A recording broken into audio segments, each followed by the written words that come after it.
तो हेलो बच्चों, कैसे हो आप लोग।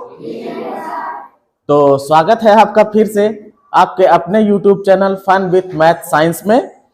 और पिछली क्लासेस में हमने जाना था कोऑर्डिनेशन इन एनिमल्स, मतलब जंतुओं में समन्वयन।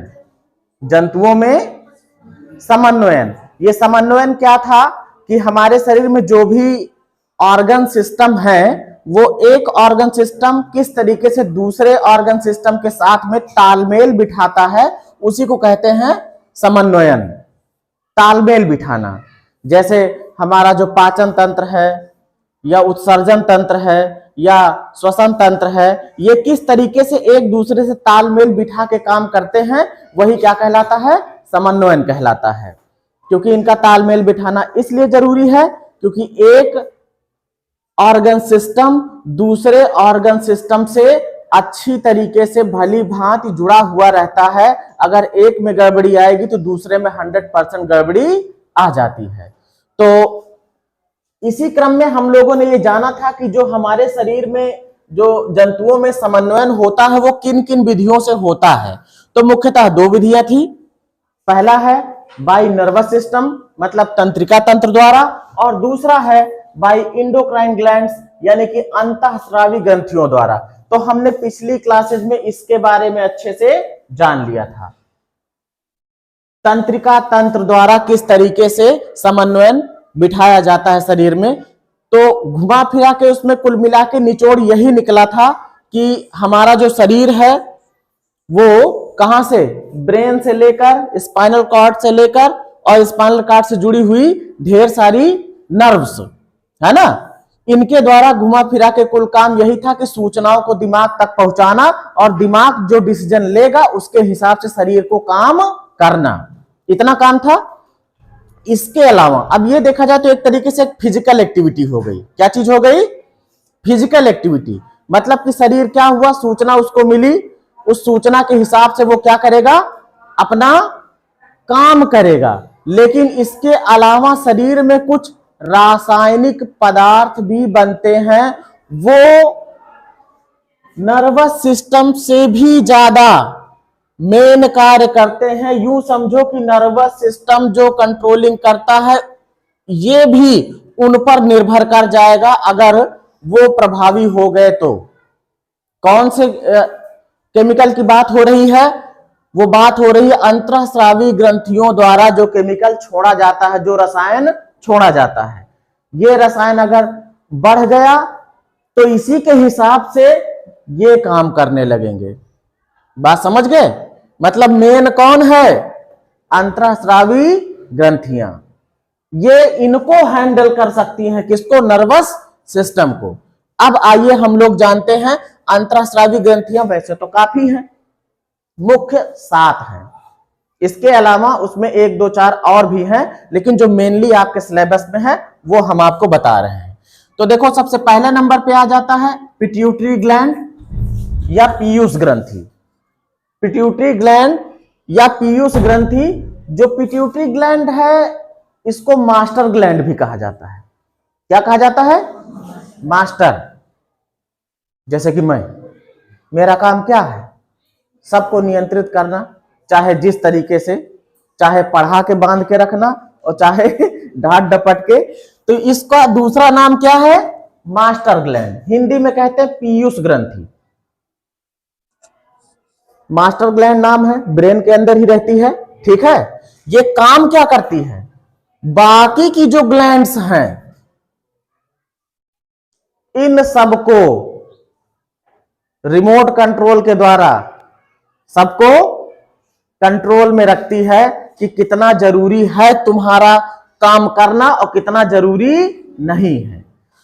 अब देखो, जो पिट्यूटरी ग्लैंड है इसको कहा जाता है मास्टर ग्लैंड। और ये हार्मोन कौन सा छोड़ती है, ये रसायन कौन सा छोड़ती है, ग्रोथ हार्मोन छोड़ती है। कौन सा हार्मोन, ग्रोथ हार्मोन। ग्रोथ का मतलब क्या होता है, वृद्धि, वृद्धि वाला रसायन छोड़ती है। इसका मतलब ये हो गया कि हमारे शरीर में जो वृद्धि होती है किसके द्वारा होती है, ग्रोथ हार्मोन यानी कि पिट्यूटरी ग्लैंड के द्वारा होती है वृद्धि।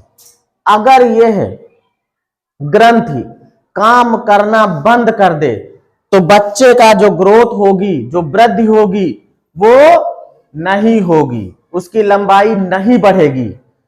जो कॉम्प्लेन बॉय होते हैं, कॉम्प्लेन पीते हैं, उसमें ऐसा कुछ मिलाया जाता है कि जो पिट्यूटरी ग्लैंड है ये थोड़ा सक्रिय रहे। क्या रहे? सक्रिय रहे, तो ग्रोथ हार्मोन्स को वो बढ़ाती रहे। अब इतना नहीं डाल देते कि बढ़ा दे, पता लगा छत तोड़ के तुम ऊपर जाने लगो। क्योंकि ये खुद मास्टर ग्लैंड है, तो अपने आप को तो संभाल, जब इनको नियंत्रित करेगा तो अपने को नहीं करेगा, है ना। तो देखो ये कंट्रोल करता है क्या? ग्रोथ ऑफ बॉडी, शरीर के विकास को, वृद्धि को कंट्रोल करता है, नियंत्रित करता है, जितना चाहिए उतना ही रखता है। इट डिफिशियंसी, इसकी कमी, stop the growth of children, बच्चों की वृद्धि को रोक देगी अगर इसकी कमी हो गई तो। दूसरे नंबर पे आ जाओ, थायराइड ग्लैंड। गले में यहां पे पाया जाता है, जहां पे कंठ होता है, जहां पे आवाज निकलती है, वहीं से इस तरीके से दोनों साइड से, और यहां बीच में जुड़ा रहता है। ज्यादा बड़ा नहीं होता है, बहुत ज्यादा 2 इंच का रहेगा, इतना बड़ा 5 सेंटीमीटर मान लो, ठीक है, यू के आकार का ऐसे रहेगा। ये थायराइड ग्लैंड क्या करता है भाई? ये थायरॉक्सिन हार्मोन छोड़ता है। कौन सा hormone? Thyroxine hormone. Control metabolic activity, जो हमारे शरीर का उपापचय सिस्टम है, पाचन सिस्टम है, उसको ये नियंत्रित करता है।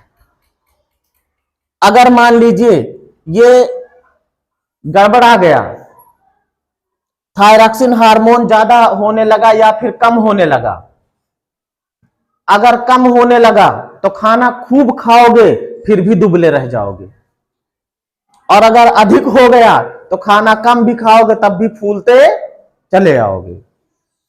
जो थायराइड ग्लैंड है, शरीर का 80% जो नमक होता है वो अपने पास रखता है। उसके बाद भी अगर मान लीजिए, नमक मतलब आयोडीन, अगर मान लीजिए आयोडीन की कमी हो गई, तो आयोडीन की कमी से कौन सा रोग होता है?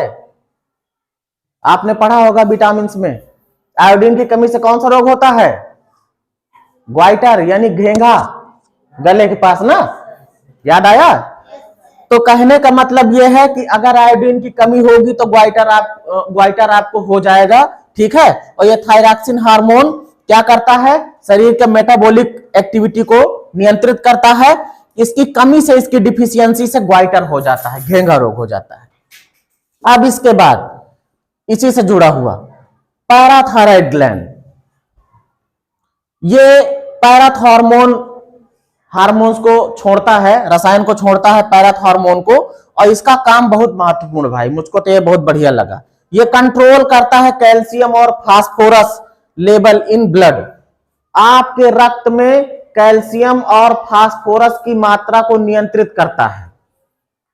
बहुत से लोग धूप में जाने से डरते हैं ना, लेकिन ये जो ग्लैंड है ये सक्रिय ही कहां होगी? धूप में। विटामिन डी इसको मिलेगा तभी ये काम करना शुरू करेगा। कैल्शियम आपके हड्डियों में पाया जाता है, फास्फोरस आपके हड्डियों में पाया जाता है। हड्डियां मजबूत करनी है तो थोड़ा धूप में निकला करो, विटामिन डी मिलेगी तो आपका जो पैराथायराइड ग्लैंड है ये सक्रिय होगा और आपकी हड्डियां मजबूत होंगी। एक काम और, ब्लड में जब ये कैल्शियम और फास्फोरस मिला हुआ है, अगर ये ज्यादा मात्रा में सिक्रीशन कर देगा पैराथ हार्मोन का, तो किडनी में भी तो ब्लड पहुंचा रहता है, पथरी वथरी होने के चांसेस भी बन जाते हैं। बात समझ गए? तो जितना जरूरी है उतना ही ये ग्लैंड मतलब सिक्रीशन करे, निकाले अपने पैराथ हार्मोन को। इसीलिए सबसे मेन पे कौन है? पिट्यूटरी ग्लैंड, मास्टर ग्लैंड, इनको समझाए रहती है कि इतने की ही जरूरत है, ज्यादा ना निकालो नहीं तो पथरी भी हो जाएगी, ठीक है। अब देखो चौथे नंबर पर है एड्रिनल ग्लैंड। कौन सी ग्रंथि? एड्रिनल ग्रंथि। ये एड्रेलिन हार्मोन को छोड़ती है। काम क्या है? Control stress condition of anxiety. मान लीजिए आप किसी तनाव में हैं, तो आपके तनाव की भी एक सीमा होनी चाहिए, कि मतलब टेंशन की भी एक सीमा होनी चाहिए ना। नहीं इतना ज्यादा टेंशन में आ जाए कि हार्ट अटैक से मर जाओ। तो ये क्या करता है, एड्रेनल जो एड्रेनल ग्लैंड है वो एड्रेनल हार्मोन को उसी हिसाब से छोड़ती है कि मतलब जो आपका तनाव है, जो स्ट्रेस है, या जो गुस्सा है, या जो उत्तेजना है, वो थोड़ा नियंत्रित रहे। अगर ये हार्मोन डिसबैलेंस हो गया तो गुस्सा, उत्तेजना और स्ट्रेस दिमाग का, तनाव दिमाग का इतना ज्यादा हो सकता है कि तुम कुछ भी गड़बड़ कर सकते हो, या फिर इतना कम हो सकता है कि तुम्हें गुस्सा आउबे न करे। ठीक है, तो ये हो गई एड्रिनल ग्लैंड। इसके बाद है पैनक्रियाज, अग्नाशय, इंसुलिन को छोड़ती है, अग्नेय रस को छोड़ती है। इंसुलिन आप जानते ही हो, बहुत ज्यादा प्रचलन में इस समय बीमारी आ गई है, कौन वाली, डायबिटीज की, शुगर की। तो जो पैनक्रियाज है, अगर ये इंसुलिन हार्मोन को छोड़ता है, और अगर इंसुलिन हार्मोन का सिक्रीशन कम हो जाएगा तो क्या होगा, control glucose level in the blood, रक्त में ग्लूकोज की मात्रा, चीनी की मात्रा, ठीक है, मोटी भाषा में समझ लो, चीनी की मात्रा को नियंत्रित करता है। Deficiency causes diabetes, deficiency causes diabetes mellitus. अगर इसकी कमी हो गई, इंसुलिन की कमी हो गई, पैनक्रियाज ने इंसुलिन छोड़ना कम कर दिया या फिर बंद कर दिया, तो आप डायबिटीज के शिकार हो जाओगे। अब आते हैं 6वें नंबर पे, टेस्टिस। ये जो ग्लैंड है ये केवल पुरुषों में पाई जाती है, महिलाओं में नहीं पाई जाती, बाकी सारी पाई जाती है। ये टेस्टोस्टेरोन हार्मोन को छोड़ती है। Development of male sex organ, जो पुरुष के सेक्स ऑर्गन्स हैं उनका विकास करती है। कंट्रोल फॉर्मेशन ऑफ स्पर्म, जो पुरुष के अंदर शुक्राणु बनते हैं उनको भी नियंत्रित करती है। इसके बाद आ जाता 7वें नंबर पे ओवरी। अब ये केवल फीमेल में मिलती है। किसमें मिलती है, फीमेल, मतलब कि महिलाओं में रहती है ये ओवरी, अंडाशय कह सकते हो। ये एस्ट्रोजन हार्मोन को छोड़ती है। कौन से, estrogen hormone. Development of female sex organs, ये महिलाओं के जो सेक्स ऑर्गन्स हैं उनके विकास में ये हार्मोन काम करता है, और ये कंट्रोल करता है, नियंत्रित करता है फॉर्मेशन ऑफ एग्स, जो उनके अंदर अंडे बनते हैं उनको वो नियंत्रित करता है। तो आज हम लोगों ने जान लिया कि जंतुओं में एंडोक्राइन ग्लैंड्स कौन कौन सी हैं और उनके काम क्या क्या हैं। कल हम लोग जानेंगे कि पौधों में कौन कौन से हार्मोन्स होते हैं और वो क्या क्या काम करते हैं। अभी इस वीडियो में इतना ही। अगर आपकी कोई क्वेरी हो, कोई प्रश्न हो तो आप कमेंट के माध्यम से पूछ सकते हैं।